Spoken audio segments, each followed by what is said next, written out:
Hi, and welcome to Bloody Good Reads. I'm your host, Mark Goddard, and we are on episode 101. We're in a new I call it a new series in a way of the podcast. After 100 episodes, you got to do another season, probably, not really series. This week's guest has an amazing brand new book out, but has also got millions and millions of other books out from previous as well. I know him very well from Ghost Eaters. His brand new book, What Kind of Mother, is out now. Welcome to the podcast this week, Mcleod, Chapman. Hey, thanks for having me. 101. I made it. Triple digits. There you go. Yes, it's been a long time coming, but yeah.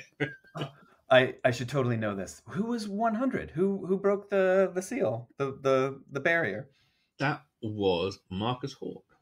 Oh, I see. Yeah. 101. It's all downhill from here. You can just coast for the rest of the life of this podcast. You don't need to prove anything. You've done it, man. How many more authors can I get on after 100? Oh my God. I imagine that they are clamoring, right? Like authors love to talk about themselves in their books. Some do, some don't. I like the ones who do like to talk. Who doesn't?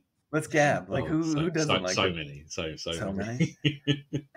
I mean, I can understand not wanting to talk about yourself, but like, oh yeah, I guess talking about book, the extension, the Phantom Limb. Well, yes. Yes, welcome to the podcast. What we like to do here on Bloody Good Reads is force authors to pick 3 books they love because I'm a bastard. But before we get into your amazing brand new book and talk about kind of your history of your writing, what I like to ask every author to come on is, how did you get into the horror genre? Oh man, that's a doozy of a question. There's probably like 20 different answers to that, and I mean, I feel like the kind of the tried and true chestnut is always like, there's that babysitter who put on Halloween at an age where I was like way too young to be watching Halloween. But I was totally, absolutely enamored. But it's, I've been thinking a lot about it, and I don't think this is what got me into horror, but I do remember this one moment early on where I grew up, child of the 70s, raised in the 80s, hit maturity in the 90s, and but I was there for the VHS cassette boom, and video stores were amazing. Like I just such a Shangri-La of entering that store and just kind of wandering down the aisles, and I have vivid memories of of like wandering into the horror film aisle, the horror aisle. And I swear to God, it felt like the lighting was just dimmer. The carpet was like darker, like all of those. And like every single VHS cassette case was face out. Mm-hmm. And I was way too young to actually rent any of these movies, but I have such vivid memories of the cases themselves, the covers, and how, my God, like I can still remember seeing Evil Dead 2, Troll, Night of the Creeps, all of these amazing covers that told their own kind of story. And in my mind, like I'm making up a movie having never watched any of these films. Mm-hmm. And it's because there's just this kind of like level of engagement with what's on the cassette sleeve. Mm-hmm. And that in of itself was far more overwhelming and overpowering and terrifying than a lot of the movies. I to this day, like I feel like the version of what is it, Chopping Mall, is my version of Chopping Mall was so much scarier than the actual Chopping Mall. So I finally watched Chopping Mall and I'm like, oh, that's all there is to this. Like it kind of like not to poo-poo Chopping Mall. I mean, I think Chopping Mall is a great movie. But like in my mind, just based off of the cover, my imagination just kind of manifested like a far more terrifying story than what the movie itself ended up being. But que sera. I mean, the book covers as well, back in the 80s, were very similar to that as well. It's like Yeah. imaginative, like rats and slugs, Oh, breeding ground and that kind of thing. Amazing covers. oh my God. Did you have, like, were you there for the spinner racks? The kind of the units that were basically like, they rotated, and like they had, like, there were wire racks that, like, Yeah, had, like, yeah, they were in yeah. all the grocery stores. I just remember, um they and Grady Hendrix has kind of spoken, at length about these paperbacks from hell, but I do remember, like, uh like looking at a cover and then opening it, and like there was, like, always the cutout, and you would kind of open it up, and it would reveal, Something else inside. uh, Yeah, yeah, it's like this, like on the cover, it's like, this book is called Slugs, and, oh, what's it about? And then you open it up, and they're like eating someone's yeah. skeletonized corpse, and it was just like, oh my God. those are some amazing years. Good times. Remember getting we had Graham Masterson in for a signing in a bookshop when I used to work in a bookshop. Mm-hmm. And he gifted us a couple of books, a couple of Ritual. It's very similar to that cover. Lovely cover on the other side. You open it up, and it's just like this vivid image of severed head on a plate, and it's like, I like that. It's really good. They don't make them like they used to anymore, but do you find that there are covers that arrest you today? Like, you just see them face out at the bookstore, and you're just like, I must buy that book. Like, have you bought a book purely by its cover? I have a thing for covers. This has been brought up in the podcast before. So I'm not a huge Stephen King reader, but I have bought copies of his books because they look so nice. Yeah. Got a beautiful edition of Christine. Christine, The Stand, and another one that I got, Misery. Yeah. So they changed the covers after that. Yeah. It was like, oh no, now I can't get them. They change them all the darn time. Which Christine was it? Is it the original, like with the chrome? It's got the kind of like hood ornament. It is. It's a darker cover, but it's more like a painting kind of a cover. Yeah. It's understated, but it looks nice. It had a nice run of covers. Oh my God, I remember.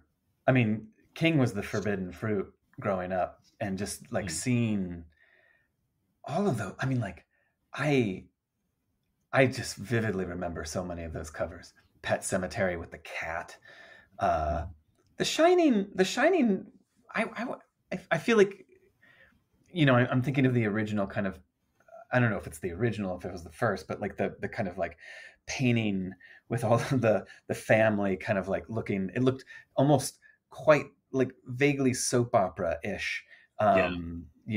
Where like there's a brooding Jack Torrance and a wistful little Danny, and like lawn garden topiary creatures kind of like I was kind of like, it almost looked like Falcon Crest to me, and not kind of expecting what's on the inside.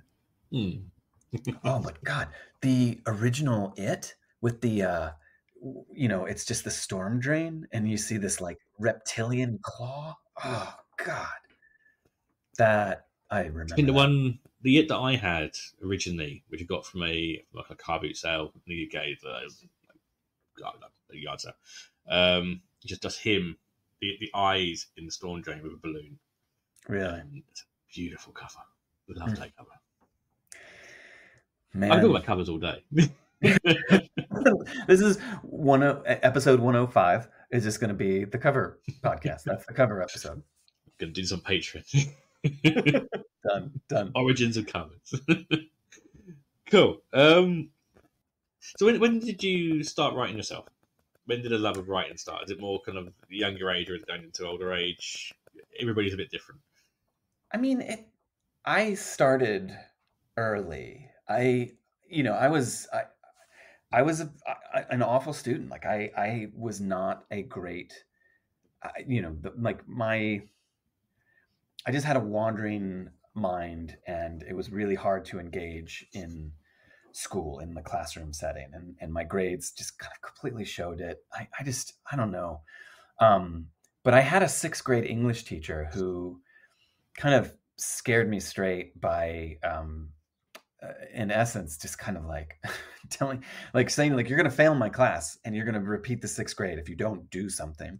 And she struck a deal with me where there was like a playwriting competition, the statewide playwriting contest. And she was like, if you enter this contest, I will give you extra credit and get you out of my class. And I had never written a play, never wanted to write a play, never thought about writing a play. I just really wanted to pass sixth grade English. And but I wrote, like, I figured the more times I entered this contest, the more extra credit I would get and really pass. So I ended up writing kind of 3 of the most god-awful, like craptacular plays, not Shakespeare by any stretch. But I got extra credit and I passed and moved on, and I thought that would be the end of it. But then I get this letter in the mail like a month later saying, congratulations, your play has been selected. And I don't want to kind of equate winning to, the tipping point, but it really kind of was like, oh wow, this is wild. And the award, the prize, was basically like I got to spend a month living at the local university campus over the summer with other selected writers from around the state, and they put on our plays. And I swear to you, being able to kind of be in a room with like-minded writers from all over the place, some of them just were amazing. This blew my mind. And like, they were kids. We were all kids. I was 12 years old. And, some of them were like in high school and seniors and much, much older than me. And I had both a creative and hormonal awakening pretty much around the same time, and lusted and learned that I loved writing. And I just kept entering that contest year after year after year after year until they finally said I can't come back anymore. Like, had to go to college or something. Yeah. But sixth grade. That's when that was the kind of beginning of this journey, learning how to write. Did a lot of kind of, you obviously found a love of doing your screen, obviously doing that more you've done it, you started to love it more. Yeah. So that kind of how you went. Did that make you want to go into film after, or did it make you want to do the book writing first? Because you've got 2 sides of kind of what you do now. Yeah. I mean, it's so funny because at that point, there was such a I didn't have this binary way of thinking of like, this is a short story, or this is a piece of theater, or this is, formatting aside, what I loved about I cut my teeth learning how to write plays, and I actually need to cop to the fact that I'm not a great playwright. I'm just not. The thing, like, there's so much that I love about theater, but there's a lot that I don't like about theater. And the things that I love about it is just the kind of engagement with an audience, with the notion of a fourth wall always kind of bugged me, because with film, there's a screening of Ghostbusters happening right now, and it just doesn't need me, doesn't care if I'm there or not. It exists. It's playing without me regardless. But theater needs an audience, and it needs, someone in front of the performer for it to exist, for it to happen. And I loved short stories. I loved like Poe. Like, I grew up in Virginia, and Richmond, Virginia just loves to claim Poe. Every kind of state along the eastern seaboard has some kind of Poe story. Like, Poe took a poop here, and that's why he's our child. But Richmond really kind of lays its claim on him. And I just remember reading Telltale Heart, Black Cat, Cask of Amontillado, like all of these stories that in essence are direct address. They're monologues. They're like straight to the reader. And in my mind, reading those in like the 5th grade, 6th grade, like they were theater. You could read those out loud and you could kind of feel the character, feel the narrator kind of like just lift off the page. And I loved that. I loved that, like, there was this kind of something innate, something kind of like embedded in the text that's just dormant until someone reads it out loud and it comes to life. It becomes something. And I just wanted to write that. I wanted to write short stories and tell people, yeah, they're short stories, but then read it out loud or get an actor behind it. And then poof, it becomes like shake and bake theater. So to answer your question, screenwriting was this kind of like evolution. Like there's like just this kind of like it all kind of like it's all kind of on one path, but it started with theater, but like dovetailed with fiction, and then that kind of notion of like taking I love movies. Like I just go to see movies all the damn time. I'm watching movies. If I'm not reading a book, I'm watching a movie. And I just need film in my life.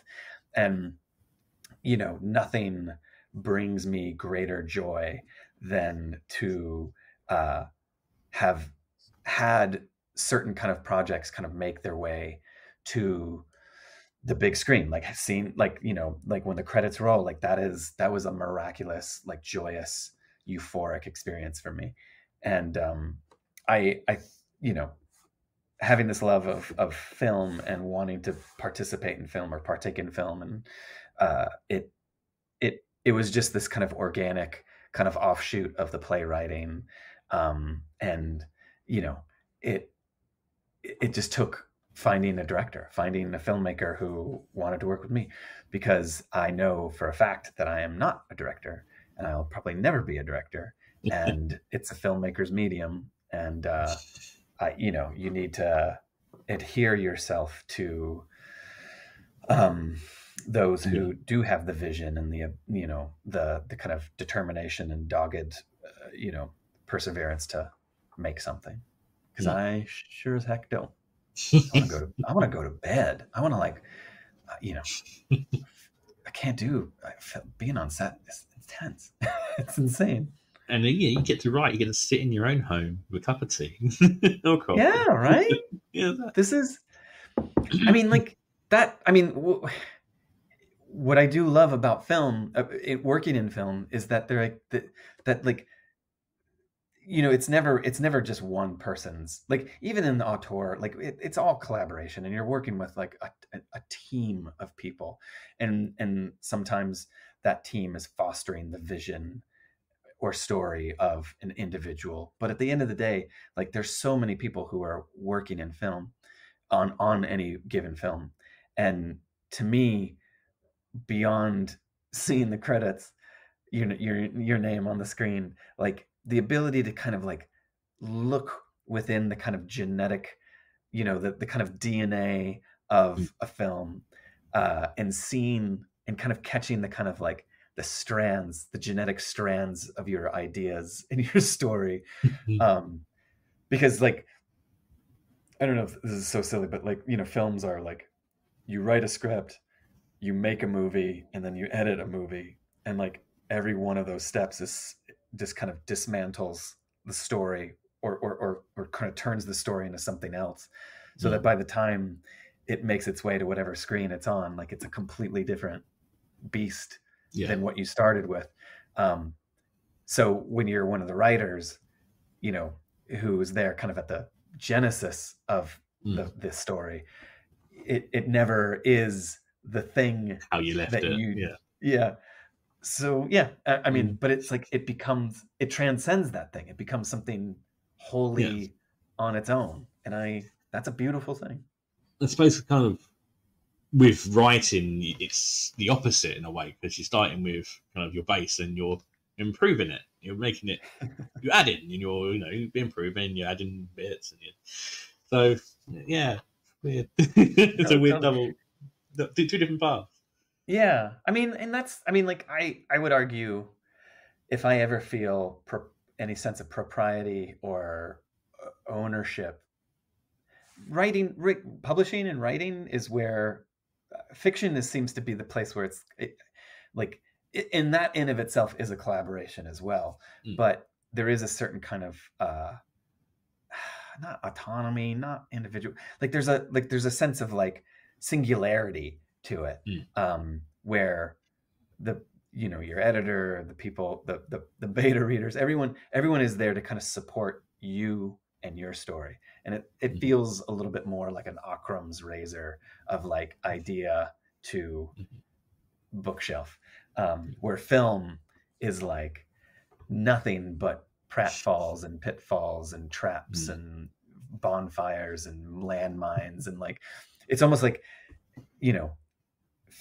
film is a miracle. It is a miracle that anything makes its way to the screen, because every step of the way it becomes a lesson in either compromise or it has to like survive. Film is like survival mode. Book is like, oh, this is my baby. This is like my cute, like this, like it's so adorable. I'm going to raise this now and then put it out into the world. But I'll keep it until I'm done. But film is like, film. You know what film is? It's like you always hear that story about like turtles being born in the sand on the beach, and then they have to make their way back into the water without getting eaten by birds. Everything. Yeah, like the world, like nature is there to devour these movies. So like any movie is like the hatching of a little baby turtle, and now the turtle's like struggling to get back into the ocean. But every financier, every like like everything, it's just pelican after seagull, like everything just wants to eat you. And if you make it to the ocean, you're one of the lucky few. Awesome. I know I don't have you for an awful long time, so I'll jump straight into, as we said before, what I like to do on Very Good Reads is force people to pick 3 books they love. So, before we get into your novels and the new book as well, what is the first book you brought along as your Very Good Read? It's funny you mentioned Stephen King, and I think I'm going to do it. I think I have to do it. I'm sure I'm the first person to ever pick Stephen King on this podcast, but like my nemesis now. There are 2 books, and it was a toss up between Skeleton Crew or Night Shift, his short story collections, his first 2 short story collections. And I'm going with Skeleton Crew purely because, and I'm going to hold up the cover for you, even though I know that this is an audio. Like that is an amazing cover. That's and it has the symbol monkey, which is a symbol of its own. That's been used in so many things, from even from like Toy Story and Monkey Shines and that kind of thing. Oh, and really? Yeah. I read. I'm going to do these in chronology. So I first read. This was my first Stephen King book, and it was in the 7th grade. I was 13, and I have vivid memories of being in my 7th grade English class and not paying attention because I had my copy underneath my desk, and I was reading Survivor Type in the Jaunt, and just like there are just so many bangers in Skeleton Crew, like stories that like The Raft. Oh my God, The Raft. Like stories that they kind of like, they exist as like this kind of soft trauma on my psyche, where like it inflicts some sort of kind of wound, and like I can't forget it now. Like I remember reading them and they effed me up. Like these stories destroyed me in a way that felt so good. but like the last line of Survivor Type, I just remember it so much. The jaunt, same thing. Like just, my God, like it's, you know, I feel like the 1, 2, 3 of the jaunt, the raft, Survivor Type, you know, the mist was great, but it was just, you know, it is what it is. Even something like Beach World. Oh my God, Beach World is amazing. And you know, it's easy to kind of like blend a lot of the stories that were in the other book in Night Shift, but like I do think maybe Skeleton Crew has the large, like the bigger impact on me. So that's why I'm picking it. Good choice. Hasn't been picked yet either. Get out! I No. might be mistaken. But 101 episodes in, and nobody has picked Skeleton Crew. Yeah, no one has ever picked Skeleton Crew. That blows my mind. But yeah, I haven't done that one yet. Well, there you go. But you're not the hugest King fan. He's a very good storyteller. I like his movie, but I haven't really read. I've read few. I haven't read as much as I should do. Okay. But always gets picked. I mean, yeah. He's going to be. Yeah. Greater minds than mine can speak. Kind of, you know, get Nat back on, and he'll talk. Oh, what did Nat pick? Nat had to pick like 1 million Stephen King books. He did pick a Stephen King book, but I don't remember which one. Yeah. I'll go back. I'm sure it was like, Nat and his Stephen King. Hello, Nat, if you're listening. They all mold into one. Awesome. So obviously you have a love for short stories, so you had quite a few collections out. So what was your first novel that you released? Which one was it? I mean, oh God, I wrote a novel, and it came out in 2003 called Miss Corpus. It was my first novel, and I did everything wrong. You know, first novel out, I made all of the rookie mistakes. I think I made more mistakes. That was a lesson in how not to write a novel. It's called Miss Corpus. I remember your work. The first time I kind of heard of your name and kind of seen your work was Ghost Eaters. Yeah, that's quite a big hit when you know, that came out. Yeah, I know from American Cannibal as well. Yeah, but Ghost Eaters is quite a big one though.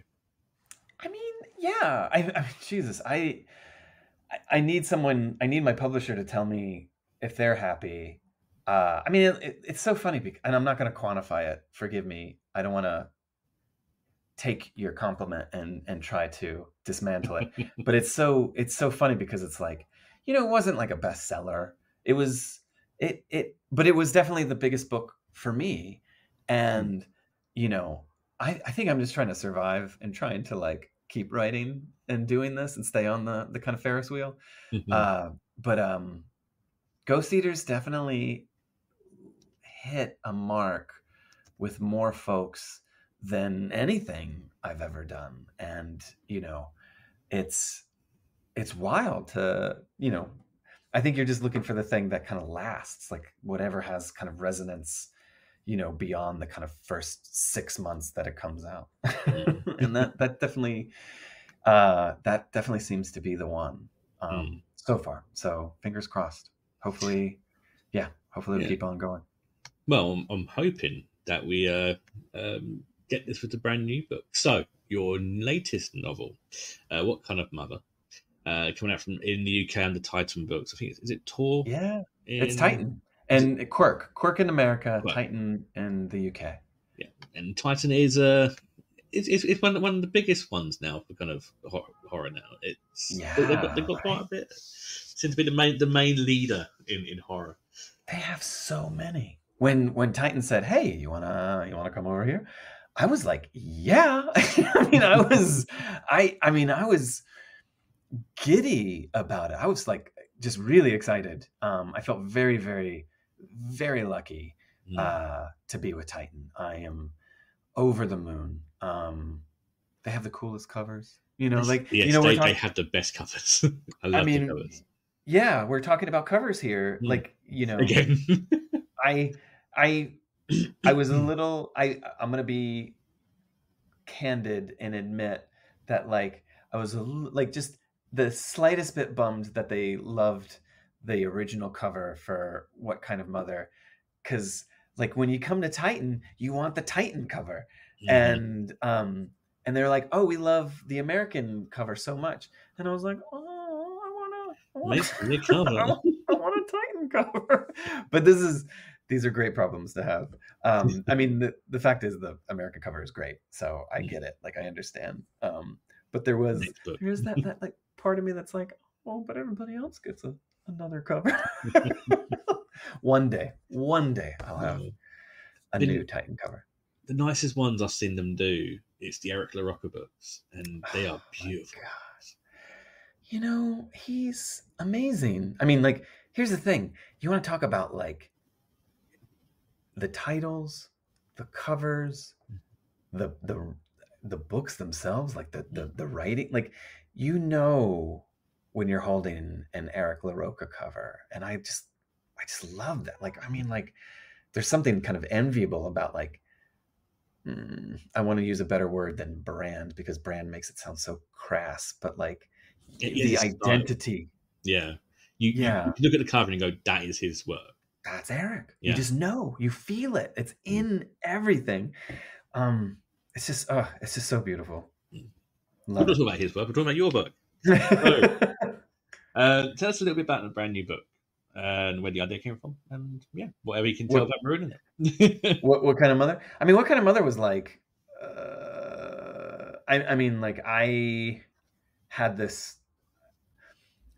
I don't want to give too much away, but I like, there's this author here in America called Nicholas Sparks, who writes these lovey-dovey kind of beachy. I know of his book. The Notebook, Safe Haven. God, I love Safe Haven. I wanted to write a horror Nicholas Sparks book. I wanted to write a book that starts out as a Nicholas Sparks book and just kind of veers into terrifying territory. And I had this idea of like a palm reader. I love the idea of palm readers or psychics ingratiating themselves into criminal cases, like missing person cases or murders, where, you know, psychics will come in and be like, I can see into the future. I can see, you know, I'm communicating with the dead, and they're showing me, telling me where the body is, and if you let me, I will guide you to see where they are. And whether you believe that or not, like, I'm agnostic to it. Basically the Warrens, basically. Yeah, pretty much. And I just wanted to write I wanted to write a story from that perspective, but it gets like really complicated and it gets really kind of nasty. That was my hope writing this book, and, you know, just wanting everything to kind of like build upon itself until like all hell breaks loose by the end. We like nasty here. Yeah, nasty's always good. Video nasties. This is the literary nasties. That was nearer. So that is out now. I think it wasn't out when we originally were going to record, but it's out now. Yeah, it's out. It's there. We got to get it off the shelves. We got to get it in people's hands. Definitely. It's, you know, it's a great price at the moment. It's, you know, it's $9.19 in paperback, $6.99 in Kindle in the UK. So, no, perfect. Go and grab it now. It's a nice big book. So go and give it a try. And it actually was one of the books in our sponsor up in the corner, Bournemouth Book Club. They had it inside their box two boxes ago. So God, I loved it. I love it. Those boxes are amazing. Thank God for Abominable. Yeah. They've been our sponsor for 3 years, so get out! Yeah, wow. Right from the start of the podcast, they've been so it was so nice to see the book in the box. I now have 2 copies of your book. Sorry, but yeah, that's they make good gifts. They or do. doorstops. They do. And, I could give one away as a prize, you never know. Mm-hmm. So let's go on to your second Bloody Good Read. What's your second book? Ooh, okay. I'll be curious if anyone else has done this one. But this is also the summer between 7th and 8th grade. I was 13. This is I'm dating myself, but I was suggested I read this book called Geek Love by Catherine Dunn. And this is my copy. This was my copy. It's like the cover is actually already starting to, like, I have to tape it. But it is a beautiful, beautiful book. Absolutely one of my favorites. It seared its way into my consciousness. And that was years and years and years ago, decades ago. And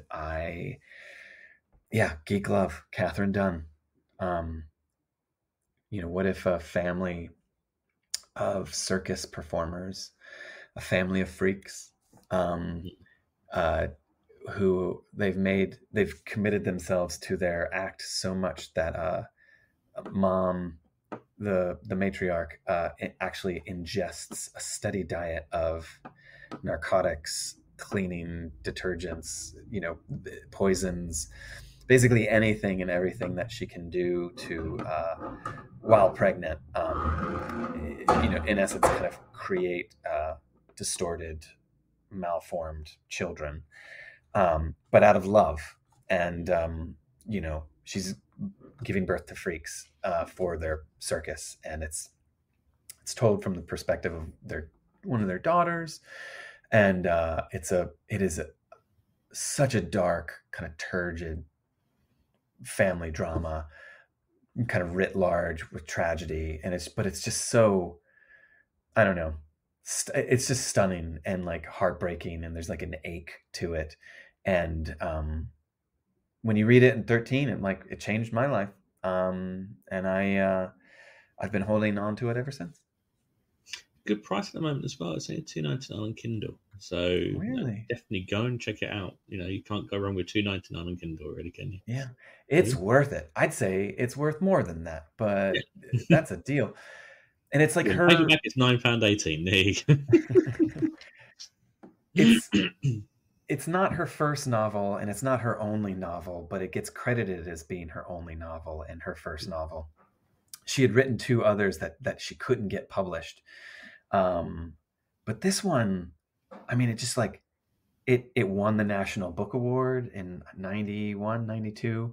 It has constantly been like, optioned, and like it's in like development limbo with so many amazing filmmakers. But I'm so glad that nobody's made it into a film, because it is forever and will forever just be this book. Like it needs to be one of those things that nobody touches it. I do think of it as like a sacred text that I just hope no one,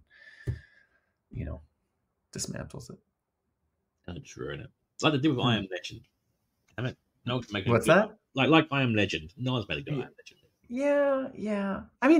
But it's funny. I Am Legend has been done time and time again. Like there's almost like every generation gets their own I Am Legend, and none of them. They're all fun in their own way, but like none of them do any service to Matheson. It's not even that hard. It's a great story. But anyway, I digress. Okay, let's go to your third book. So, what is your third and final bloody good read? Okay. Mm-hmm. I'll be interested if anyone's picked this one. Mm-hmm. I read this in college, my junior year of college. I was studying abroad in Ireland. I was at art school, and my writing professor, Frank Golden, he recommended that I read Perfume by Patrick Suskind. I know of Perfume, yeah.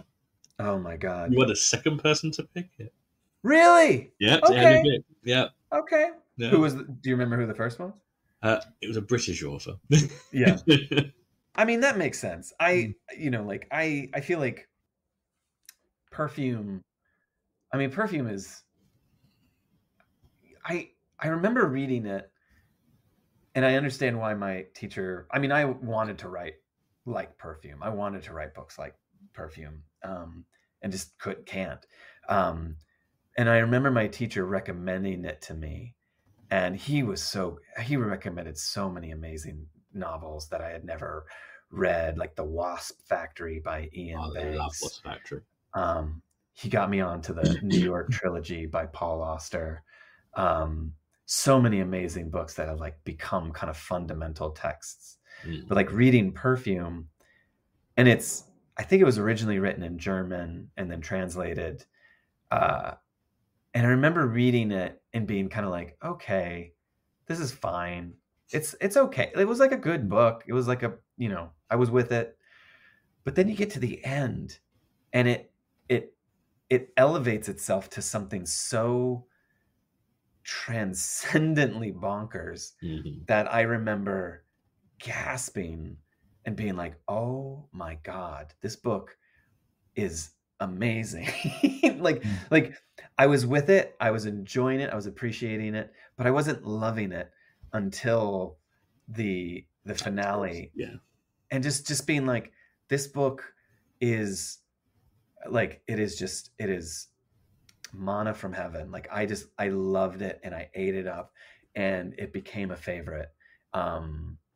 Yeah, I just love the kind of the the fever pitch of its climax that it's so rare for a book to really kind of get you at the end. Like, I don't know, like I loved it.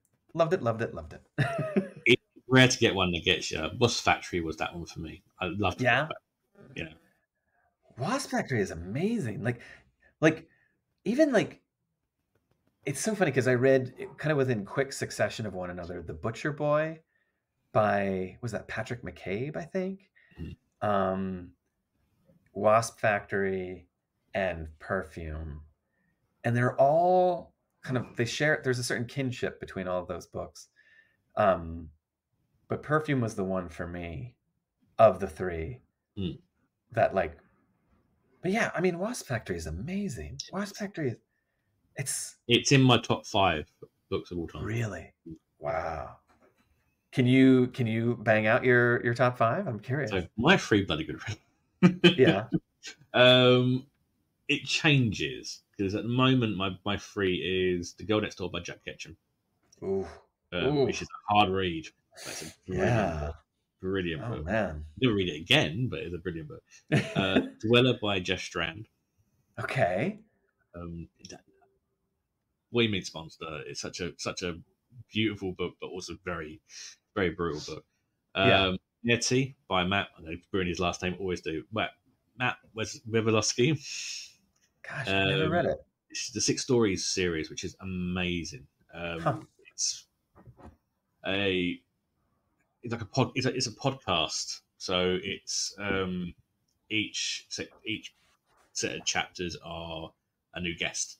So you get 6 stories about one case. Daddy, by the time we get to the end of that, it destroyed my heart. Anything that rips my heart out, they always seem to work. Then it is Curious Incident of a Dog in the Nighttime. Yeah. Oh, I love that book. And then Wasp Factory was number 5. There you go. Yeah, it was sad. There's sometimes sad endings. Yeah. I mean, those are the best books. The books that kind of give you the feels, right? Yeah. Then we go into a whole list of crime fiction, but yeah. Curious Incident, though. I remember that one definitely. There was such a phenom to that one too. Like I think that was I really dug that book. But these are all books like, I mean, Wasp Factory and Curious Incident of Dog in the Nighttime are too off. Just I picked up the shelf and went for it. I worked for Waterstones in the UK for a while, and it was just a matter of like, I'm just going to pick a random book and I'd go and I'd pick random books up the shelf. There's some Yeah. interesting ones I found. I can't find them anymore, but I won't discuss it on this podcast. It was a weird old book, but you pick them up and you try something different, and you find a classic like Boss Factory, or Yeah. we had the biggest horror department in the UK. Yeah. The guy who ran it, he used to get a lot of the stuff imported from the States, and it was leisure. It was leisure titles from there when they were kind of still around. So that's how I got to Jack Ketchum and Edward Lee and Ralph James White, and that's how my more macabre side of fiction onto it. And then then there's the crime fiction, and you just pick them up, and it's middle of the series or something, and you have to go back and read the rest of it. Yeah. Ketchum, man, I tell you, like that's those are tough. Mm-hmm. That is those are my my moral. I've read maybe 3-4 Ketchum novels, and like every time it's like, okay, am I gonna do this? Am I gonna really do this? Like there's just that moment like going in where you just have to take a deep breath and say, oh my God. Sometimes you get to a bit and go, okay, get through this. Yeah.